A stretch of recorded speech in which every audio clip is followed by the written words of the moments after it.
Publish News Entrevista, com apoio de Coisa de Livreiro, traz a autora de Abraços Negados.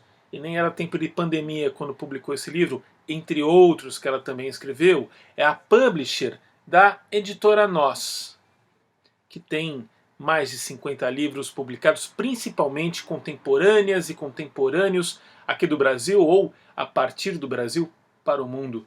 Ela é Simone Paulino. Simone, obrigado por participar do Publish News Entrevista. Estava faltando mesmo. Primeira pergunta, só para provocar a conversa. Quem é Nós?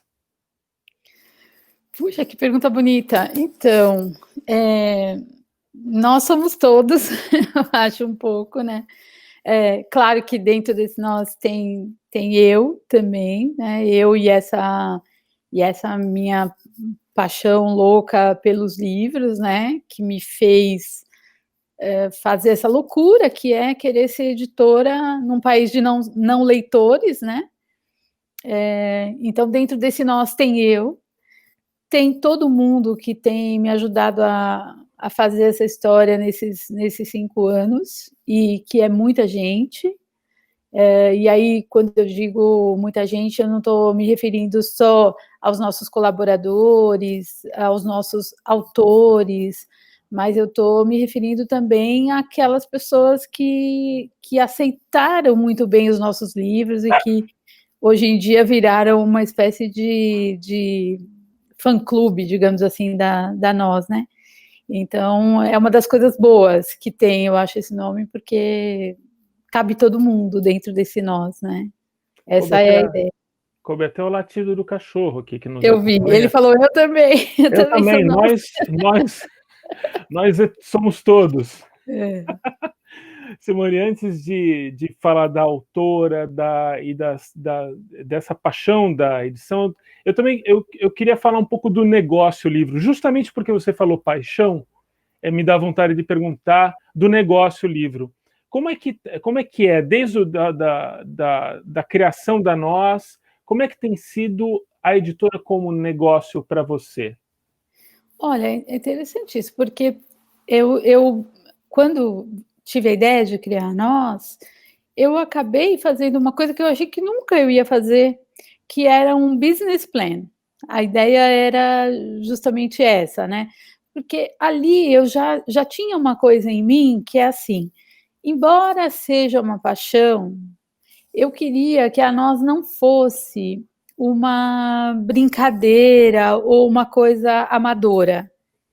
Eu queria mesmo que fosse não um negócio no sentido estrito de um negócio voltado para dar lucro e resultados, mas que fosse um negócio que tivesse uma concretude, né? Que não fosse apenas uma aventura, vamos dizer assim, né?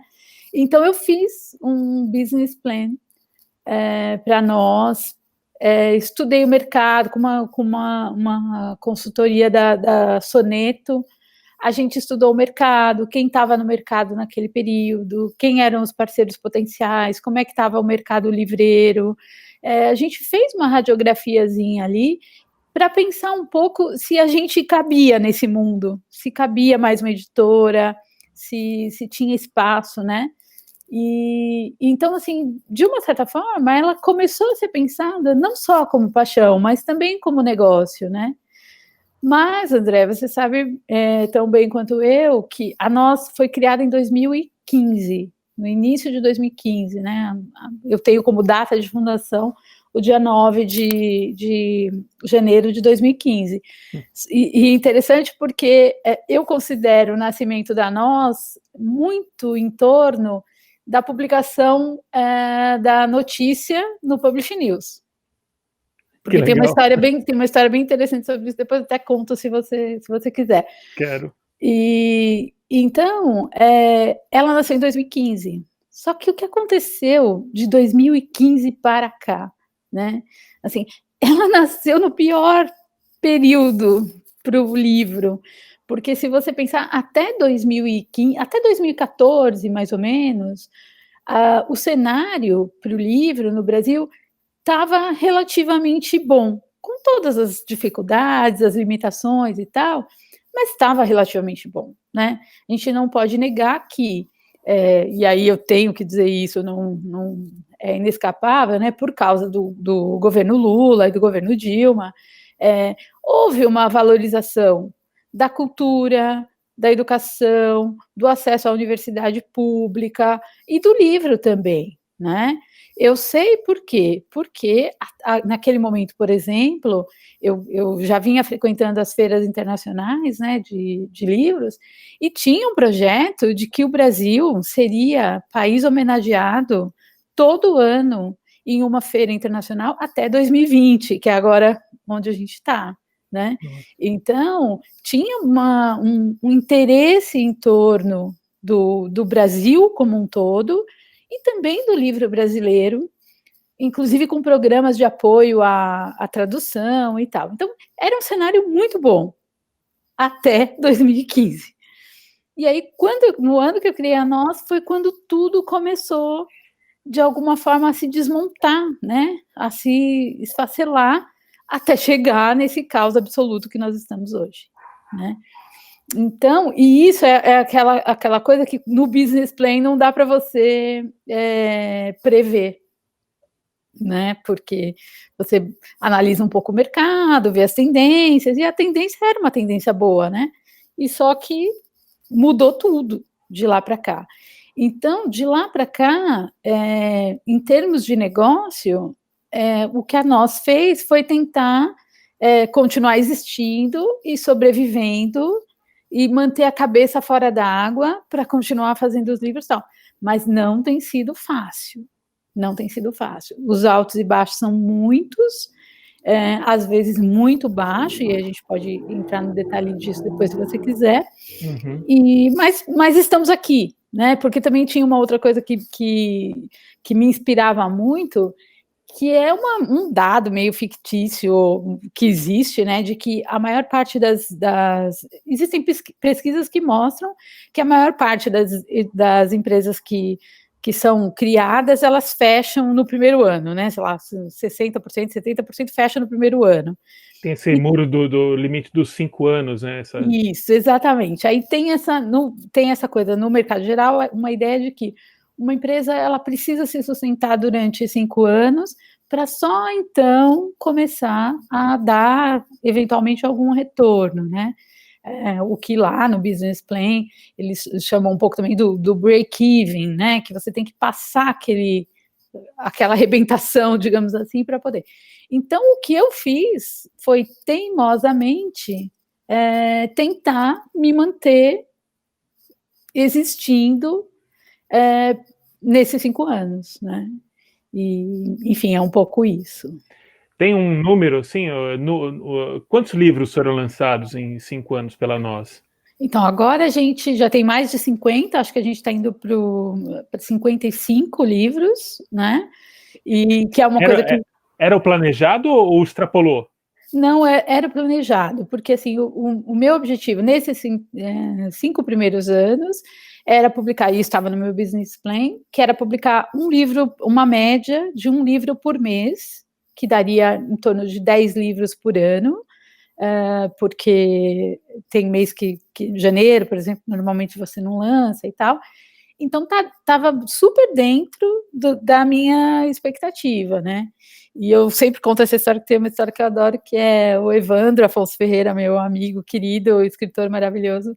Quando eu encontrei com ele no Café da Livraria Cultura, onde na época que aquele espaço era um espaço de discussão intelectual, encontro e tal, e o Evandro tinha lá uma mesa, então todos os dias, a partir das 3 horas da tarde, ele estava lá, e quem chegasse, enfim, né, passava todo mundo por aquela mesa. E aí, um dia naquela mesa, eu fui falar para ele que eu ia abrir editora, né? E aí o Evandro, com aquele jeito maravilhoso dele, disse: ah, minha amiga, você é tão fofa, é uma guerreira, uma batalhadora, mas eu vou te falar uma coisa, não vai dar certo. Aquele jeito bem pessimista do Evandro.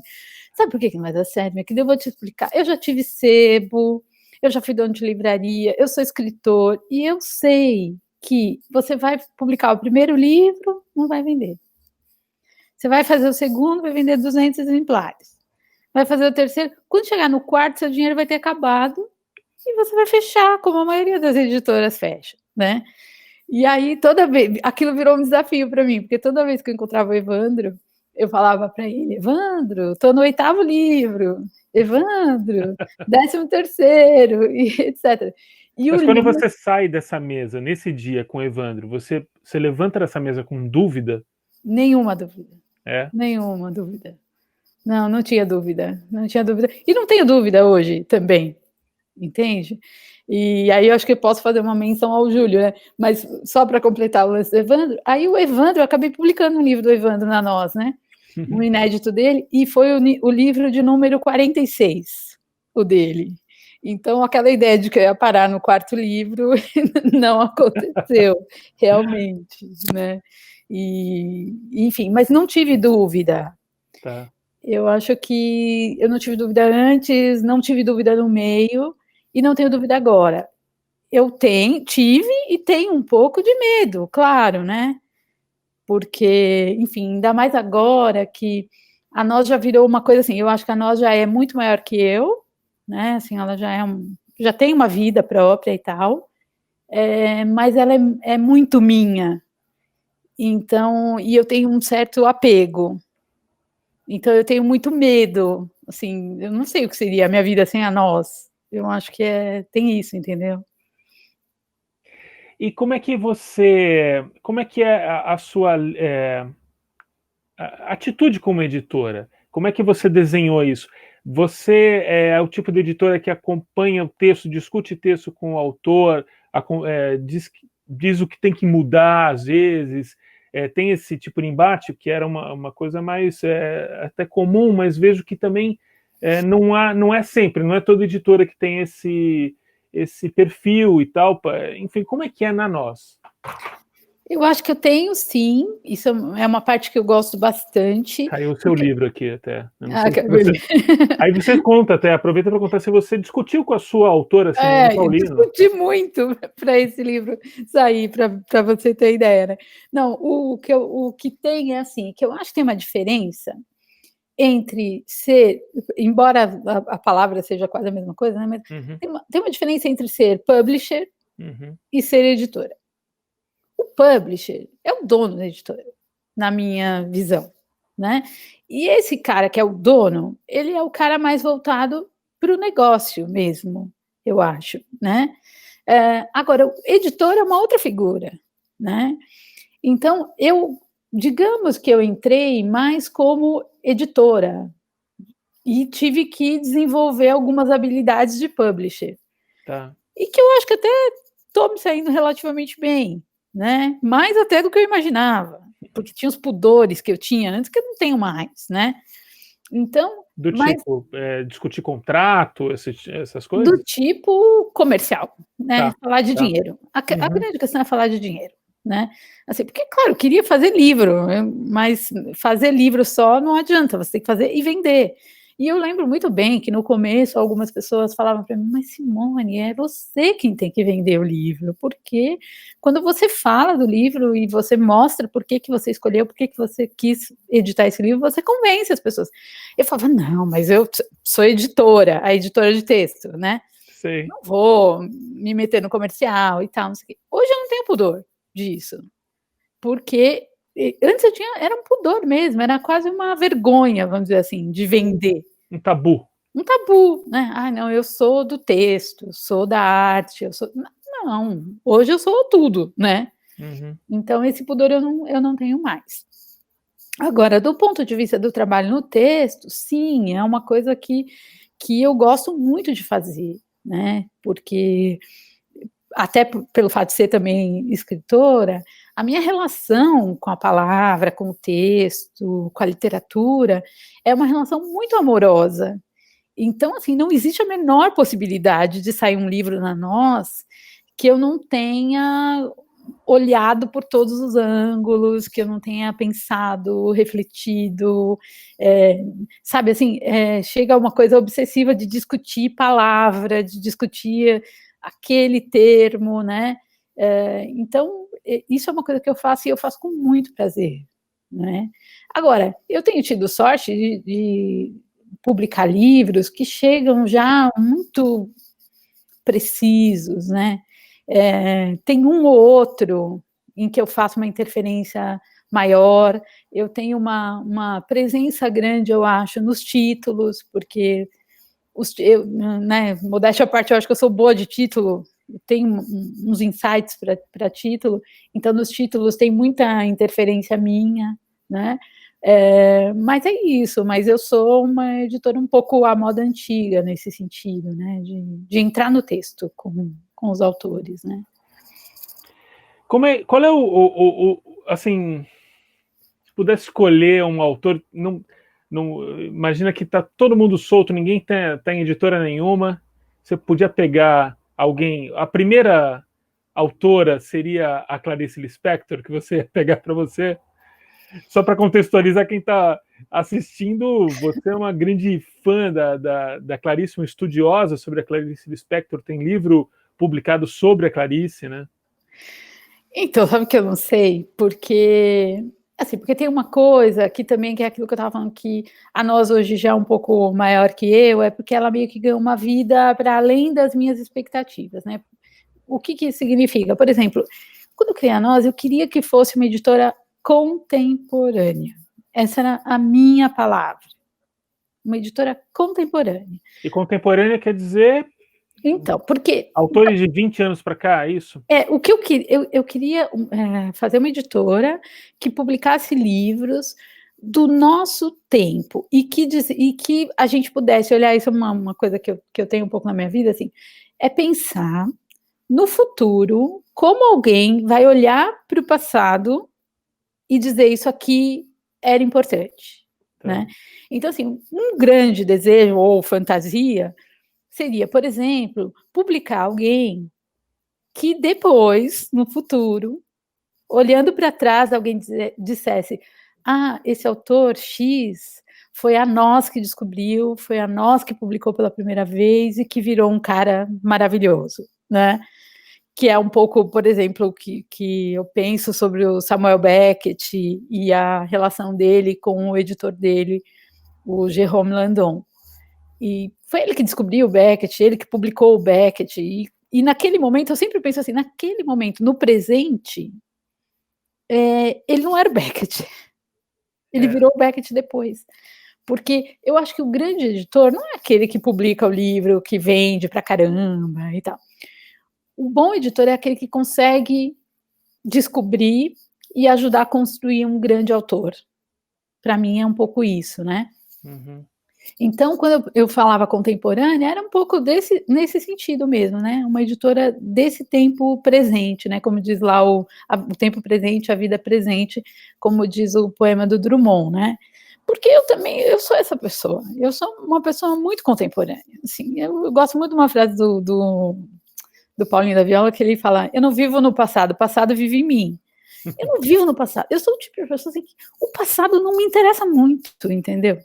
Porque o passado, não que não me interessa como memória, como um lugar de estudo e etc e tal, mas assim, eu sou uma pessoa que eu não guardo rancor, eu não, sabe? Porque passou. Eu não vou ficar perdendo o tempo da minha vida com uma coisa que passou, né? Eu sou uma pessoa muito do presente. E então eu acho que eu sou muito contemporânea.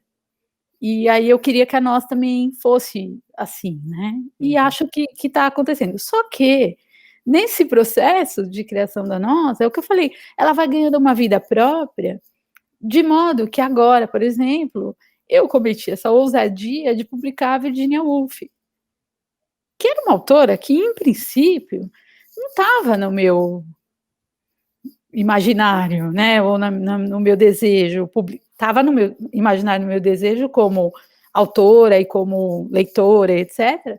Mas, em princípio, ela não era uma autora que eu publicaria na Nós, né?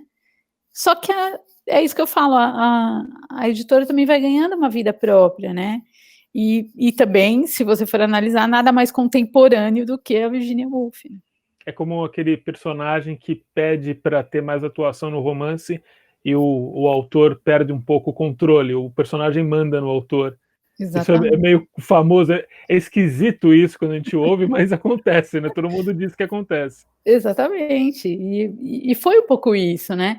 E acho que a Virgínia, ela entrou assim, dessa forma, ela aconteceu, que é uma coisa que eu acho que a nós tem também, que aí eu tenho, a nós tem, que é uma construção, embora eu tenha feito um business plan, as coisas foram acontecendo de uma forma muito intuitiva. Tá. É muito intuitivo, assim, não é que, agora eu vou escolher aquele autor, agora eu vou buscar autores de literatura negra. Não. E é muito. Tem uma mágica nisso, porque tem coisa que chega e tem coisa que não chega. Tem coisa que chega e não passa. É muito interessante, assim.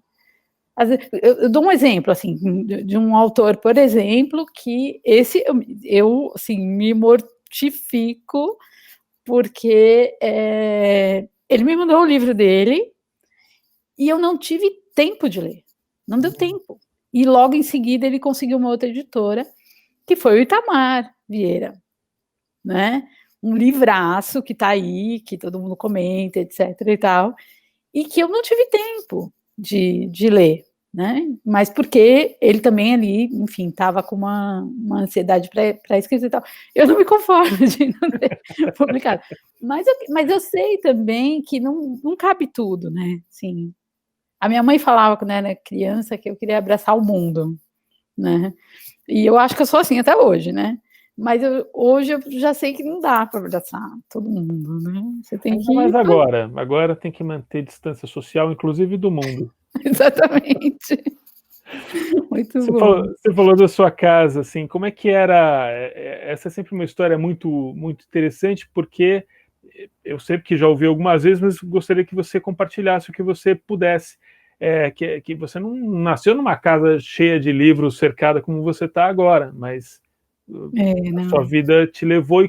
Se você identifica onde, em que momento da sua vida que ela desviou para esse caminho do livro e da literatura.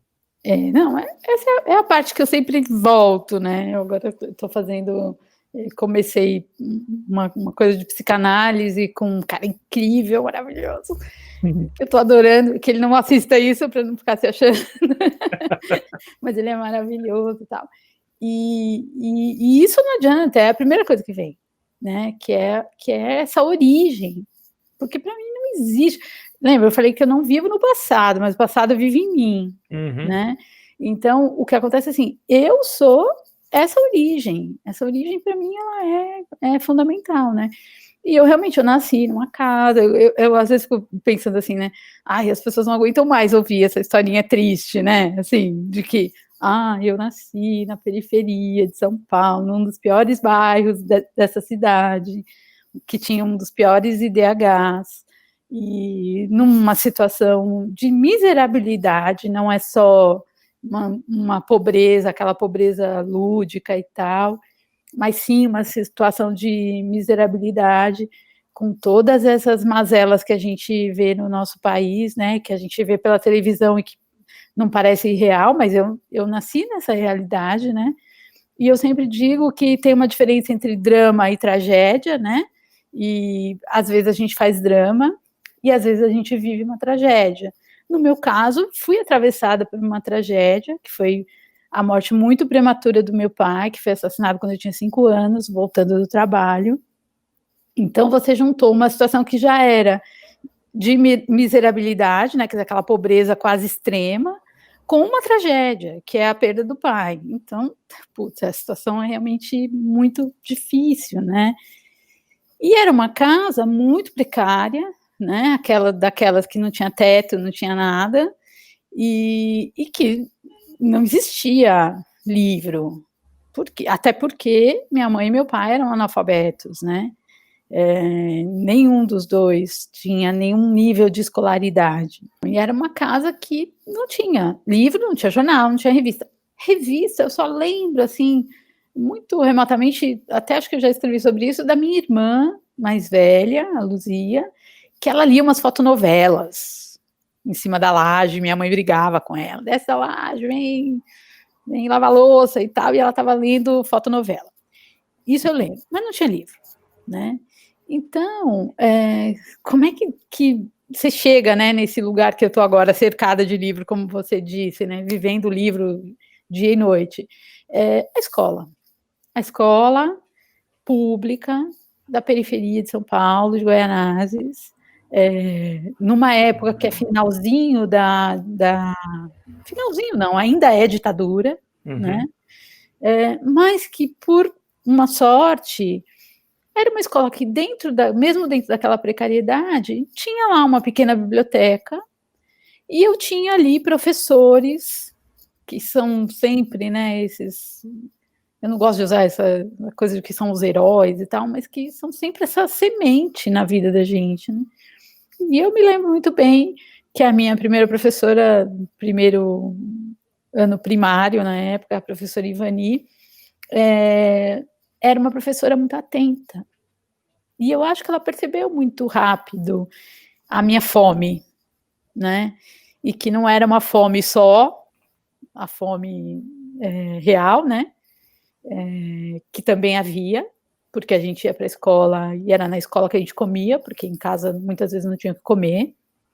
Muitas vezes as merendeiras da escola davam lanche para a gente levar para casa, né? Então, isso que eu vejo e que eu critico no governo de São Paulo, na prefeitura de São Paulo, ou tudo mais, que eu falo das merendas, que tem que ter uma merenda boa, que tem que, enfim, tem que, se possível, se as crianças não estão podendo ir para a escola, que sim, eu acho que essa merenda tinha que ir para casa das crianças, é porque eu vivi isso na minha pele. Era você chegar em casa, você sair de casa, não tem o que comer, você voltar para casa, não tem o que comer. Enquanto você estava na escola, você tinha. E era uma época que tinha lanches bons, você comia macarrão com carne moída, né, aquele fusilli, que hoje a gente chama de fusilli à bolonhesa. Era macarrão com carne moída. E tinha o leite, tinha um suco, tinha bolacha, às vezes um sanduíche de queijo. E isso era, para quem não comia, para quem, né, tinha fome, era muito importante, né? E quando meu pai foi assassinado, que foi uma coisa muito trágica mesmo, e todo mundo ficou sabendo na região, etc., os diretores da escola ficaram muito condoídos com aquilo, né? Porque uma viúva com uma penca de filhos para criar, analfabeta, sem trabalho, e agora sem o marido, que era o arrimo de família, como se falava, né? Então, ficaram muito condoídos, eles davam, sobrava merenda, eles davam para gente, levar para casa, e etc. Então, tinha essa fome, né? E junto com essa fome, tinha a minha fome, que é a mesma que eu tenho até hoje, né? Que é de saber, de conhecer, de aprender, de ir mais longe, etc. E eu acho que eu tive uma professora, a professora Ivani, uma delas, que viu muito cedo isso. E começou a me incentivar, e eu acho que essa coisa da literatura, da escrita, e que virou depois a editora que eu sou, ela apareceu ali no excelente, muito bom, parabéns, que essa professora escrevia no meu caderno. Porque eu via, então, que, sabe, eu sempre penso aquela coisa, quando tá lá, no início era o verbo, né, tá lá na Bíblia, e tem uma parte de falar, e acho que, e Deus viu, Deus criou isso, aquilo, e Deus viu que era bom, né. Eu vi que era bom estudar, porque estudar me dava uma recompensa, que era uma confirmação da minha existência, da minha importância, e também, ao mesmo tempo, essa ideia de que a palavra, ela tinha um poder. Eu acho que começou ali. É claro que na época eu não tinha a menor noção disso, né? Mas eu acho que foi ali que aconteceu. E eu lembro que nesse primeiro ano do primário, eu fui a melhor aluna da sala, e como presente, por ter sido a melhor aluna da sala, essa professora me deu uma caixa de lápis Faber-Castell de 24 cores. E isso para mim era uma coisa muito extraordinária, porque eu só tinha aqueles lápis pequenininhos assim, da caixinha de 6, e de repente eu ganhei um estojo de 24 cores que tinha até o lápis verde água, que eu achava maravilhoso. Então a escola me mostrou esse caminho, né? Então, por isso que até hoje, toda vez que eu tenho oportunidade, eu falo disso, porque se não fosse a escola, dentro da precariedade da minha família, teria sido muito mais difícil, né? Uhum. Então, foi um pouco aí que nasceu a Simone Editora, né? É curioso, estou lembrando aqui, porque também faz pouco tempo, a entrevista com o Rogério Pereira, que também tem uma história de infância dura, assim, de vir de uma zona rural, no caso dele, você não estava na zona rural, mas estava na periferia de São Paulo, e ele foi muito enfático em dizer que o caminho da literatura, que seja, assim, quando fala da literatura, mas de tudo é escola. Ele deixou isso muito, muito claro. E você traz com uma experiência outra e ao mesmo tempo que conversa essa mesma pulsão, assim, o caminho é a escola. Eu vi a entrevista do Rogério, adoro o Rogério, inclusive, adoro o livro dele, já falei para ele que queria publicá-lo e tal, porque sim, tem muita, porque na verdade, o que aconteceu, meu pai nasceu no Nordeste, minha mãe nasceu em Niterói, mas eles viajavam pelo Brasil para trabalhar nas fazendas de café e algodão.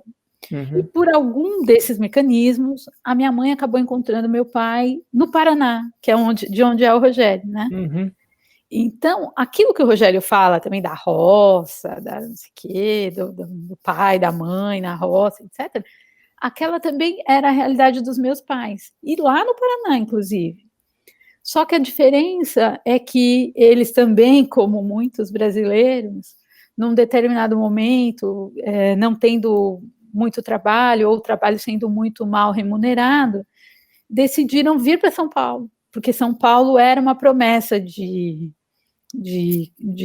trabalho, de crescimento, de mais ganho, que foi, na verdade, uma busca do meu irmão mais velho, né? Que falou, porque disseram para ele, olha, São Paulo é um lugar que quem tiver disposto a trabalhar, cresce na vida, disseram para ele, né? E ele pensou, pô, trabalhar eu trabalho, né? Porque ele trabalhava muito na roça, né? Só que aqui a gente trabalha e não ganha nada. Então, vamos para São Paulo. E aí a família, quando eu ainda nem existia, saiu do Paraná, minha mãe, meu pai e 4 irmãos, e vieram para São Paulo. E eu nasci em São Paulo. Só que, claro, aí você vai para onde? Para a periferia. Claro. Né? E aí eles foram morar na periferia de São Paulo, na época nem era Guaianazes, era Itaquera, se instalaram lá, e meu irmão começou a trabalhar numa fábrica ali em Itaquera também, e começou realmente a ganhar muito mais do que ele ganhava no campo, porque ele fazia hora extra, etc. E tal. E esse meu irmão depois acabou, por uma série de caminhos, entrando numa gráfica, foi trabalhar numa gráfica. Olha. E esse meu irmão virou gráfico, foi dono de gráfica depois e tal, né? Que também foi uma coisa em paralelo, que eu acho que deve ter tido alguma influência Que barato. na minha vida um pouco, assim, né? As escolhas que precedem as escolhas da gente. Né? Exatamente. Mas a minha história com a do Rogério, ela tem realmente ela tem algumas semelhanças. Você falou uma hora que é um verso muito bom, né? Muito foda. E Deus viu que era bom. É um verso maravilhoso. Agora, um verso que talvez que não vai ser maravilhoso pelo seu conteúdo, e não sei se é possível, e vou perguntar para você: a fome é indizível? Eu acho que ela é dizível. É compreensível por quem não teve? Ah, não, então. Aí é que tá, porque é por isso que eu falo, e aí tenho que falar, tem uma frase famosa do Lula, né? De que para o Fernando Henrique a fome era uma estatística. E para ele, a fome era uma realidade, porque ele sentiu fome, né? E é isso. Só quem passou pela fome é que tem ideia do que isso significa. Então, eu não admito quando uma pessoa do alto do seu privilégio vira e diz que o Bolsa Família é um absurdo, porque você tem que dar a vara para pescar e não o peixe, aquela historinha toda. Uhum. Se na época que a minha mãe perdeu meu pai e nós ficamos sem ter nem o que comer, se naquela época tivesse uma renda mínima, tivesse um Bolsa Família, que garantisse a minha mãe meio salário mínimo, um quarto de salário mínimo, o mínimo do mínimo, a gente tinha passado menos fome. Então, não vem me dizer para pescar, porque assim, eu era uma criança de 5 anos, eu não podia sair para pescar. Eu precisava ter um pedaço de pão, ter um leite, ter um arroz, ter um feijão, eu precisava ter. E a minha mãe não ia deixar de trabalhar ou de fazer qualquer coisa, ou pôr mais filho no mundo, só para poder ganhar aquele dinheiro. O que ela queria era matar a fome dos filhos. Né? Então, quando você passa por isso concretamente, esse discurso que se faz, né, do alto de um privilégio, isso é um absurdo. Isso é quase cruel, né? Porque eu sei o que é. Hoje a minha vida é completamente diferente. Eu digo que a minha vida é inverossímil. Eu sempre digo isso, né? Minha vida é completamente diferente. Mas eu não perdi de vista isso. Porque eu gostaria que nenhuma criança no meu país passasse o que eu passei, né? Ah, mas você fez por onde? Você chegou, você conseguiu, você não sei o quê. Tá, mas e um monte que não conseguiu? Né? Porque eu fico pensando, André, quantas meninas, para falar só das mulheres, né? Quantas meninas, igual a Simone, tem perdidas e esquecidas nessas periferias de São Paulo, sem oportunidade de nada, sabe? Ou passando fome, ou sem uma escola decente, ou sem nunca ter tido o direito de descobrir a literatura, ou engravidando na adolescência e parando os estudos, ou, enfim, sofrendo todos os tipos de violência, né? Então, assim, quando eu falo do ponto de vista concreto, não é blá, blá, blá, né? Eu sei o que é isso. Você falou de uma vida inverossímil. Utopia cabe no seu dicionário? Você gosta da palavra utopia? E se gosta, qual seria? Qual é a tua utopia para o mundo? Eu gosto, tá no meu vocabulário, e eu inclusive escrevi isso ontem, que eu acho que a gente está num momento em que a gente precisa, aí eu estava falando especificamente da pandemia, das mortes, dessa coisa de, parece que a gente está morrendo todo dia, né? Eu fui para psicanálise de novo por isso, porque eu sou uma pessoa que eu sou muito permeável ao mundo. Então, assim, parece que eu sinto o mundo, eu sinto a dor no mundo, eu sinto essas mortes todo dia, eu não aguento mais morrer. Não aguento mais. Eu quero viver. Agora, todo dia contar. Ontem, estava à noite, tive um dia meio corrido, eu não consegui ver o número de mortos, né, de ontem. E aí eu estava na cama, eu fui procurar no celular, no Google, porque eu pensei, ai, quem sabe diminuiu. Aí eu olhei lá, acho que era 1.215. Eu falei, meu Deus, não é possível. Vão continuar morrendo 1.200 pessoas por dia e ninguém vai fazer nada, né? Então, esse meu jeito de ser muito permeável com o mundo, eu fico sentindo isso. E aí você fica olhando e você não tem, que é o nosso problema hoje, a gente não tem muita perspectiva. E eu fico pensando para o jovem, eu tenho 2 filhos, né, um menino de 20 e uma menina de 15, e assim, eles estão confinados e sem perspectiva de futuro. E aí ontem eu falei, a gente precisa inventar uma esperança, inventar uma utopia, não só para nós, que estamos aí com mais de 40, mas para eles também, né? E a utopia, uma vez eu li uma coisa muito bonita sobre a utopia, não lembro quem exatamente disse, assim, que a gente se engana a achar que a utopia é um negócio que ela existe para que a gente alcance. Não, ela não existe para que a gente alcance. A gente já sabe que não vai alcançar, mas a gente tem que ter para poder caminhar em direção a ela, né? Então, quando a gente fala, eu quero um mundo melhor, se você tiver uma dimensão histórica mínima, você vai saber que a possibilidade de ter um mundo muito melhor daqui a 10 anos é quase nula.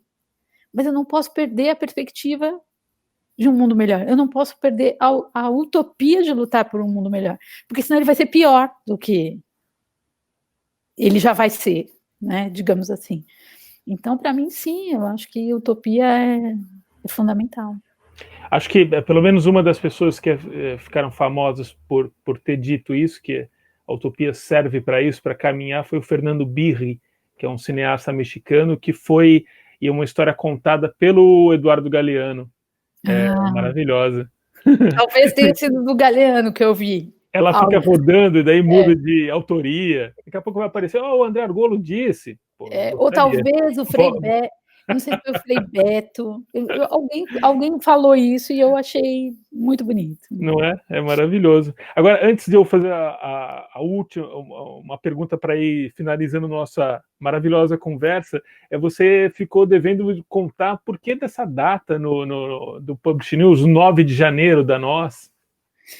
Então, porque eu trabalhava numa outra editora, na qual eu montei um catálogo de literatura, você acompanhou um pouco isso, você sabe, e num dia 29 de dezembro, numa reunião de apresentação do Prelo do ano seguinte, que era 2015, o dono da empresa, o dono da editora, que eu não vou dizer o nome, mas a maioria das pessoas sabe, me disse, olha, eu não quero mais fazer literatura.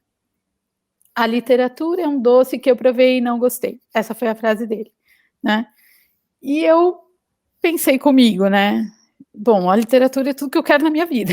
Então, eu disse para ele, falei, olha, tudo bem, você é o dono da empresa, você é o investidor, você tem todo o direito de decidir onde você quer pôr o seu dinheiro, a sua vida, então tudo bem, eu aceito tranquilamente, só que eu estou indo embora.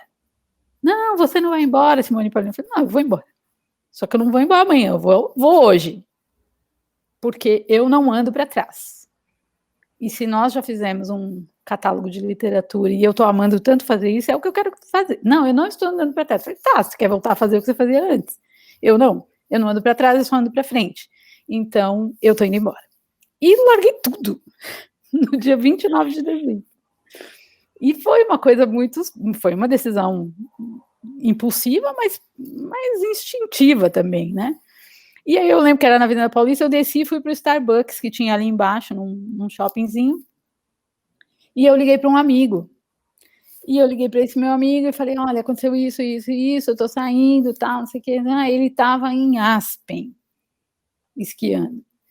E aí eu falei para ele, olha, não se preocupa, desempregado você não vai ficar, se você quiser vir trabalhar comigo, você vem, você vai ganhar 3 vezes o que você ganha aí.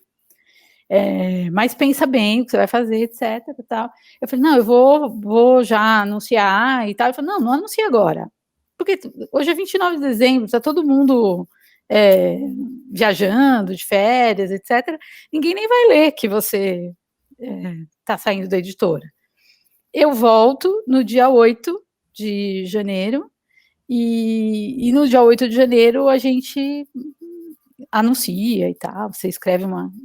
E aí, no dia 8 de janeiro, eu escrevi uma nota que foi publicada no Publish News, da minha saída, e dizendo já que eu ia criar uma editora. Então, por isso que eu associo um pouco isso, né, que acho que a Nós nasce ali, porque aí nesse meio período, eu sentei no sofá da minha casa lá, e me veio o nome. Porque esse dono dessa empresa que eu mencionei também, e isso volta para o começo da nossa conversa, ele só falava eu. Não, porque eu quero isso, porque eu quero aquilo, porque os meus livros, porque as minhas coisas, porque eu sou, porque eu tenho. Eu não aguentava mais ouvir falar de eu. E foi um pouco daí também que eu pensei em nós. Não mais só eu, mas um nós, né? E foi ali que nasceu o nome da editora. E aí foi assim que tudo começou, na verdade. Que barato.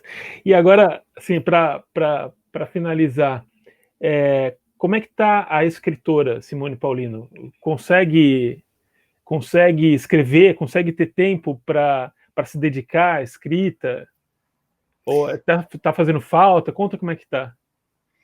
É difícil, porque assim, a Virginia Woolf, no famoso livro Um Ensaio, Um Teto Todo Seu, ela dizia que uma mulher, para escrever, que ela tinha que ter um teto todo seu, ou um canto todo seu, que é uma outra tradução possível, né?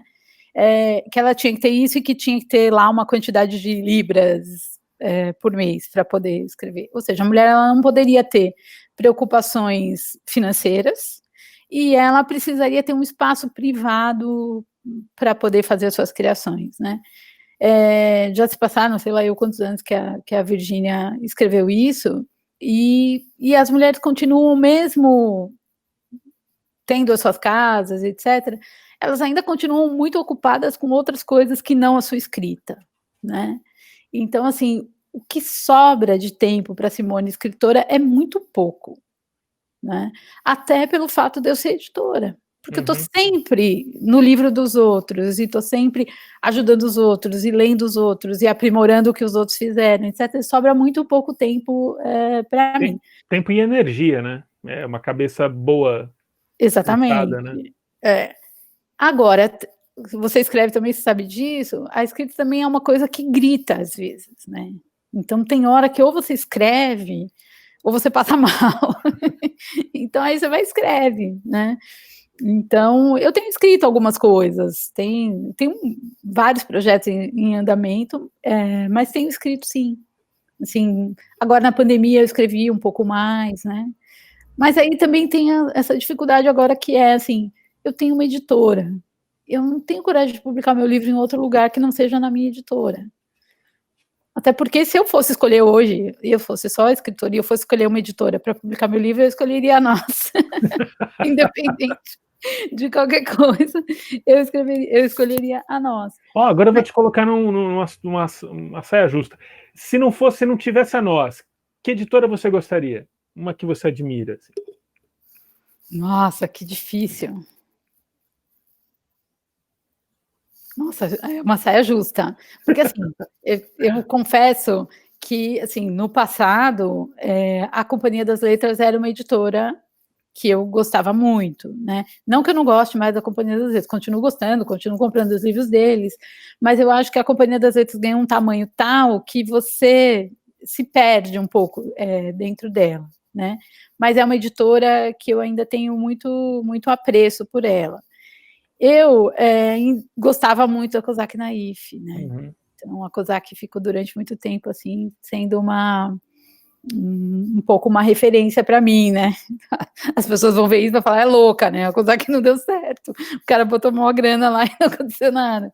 Mas aí, né, a gente vê uns livros assim... Exatamente. Né? Se você olhar aqui atrás de mim, tem um monte de coisa da Kozak. E esse negócio de que não deu certo, o cara durante mais de uma década fez livros maravilhosos pra gente, e deu super certo, né?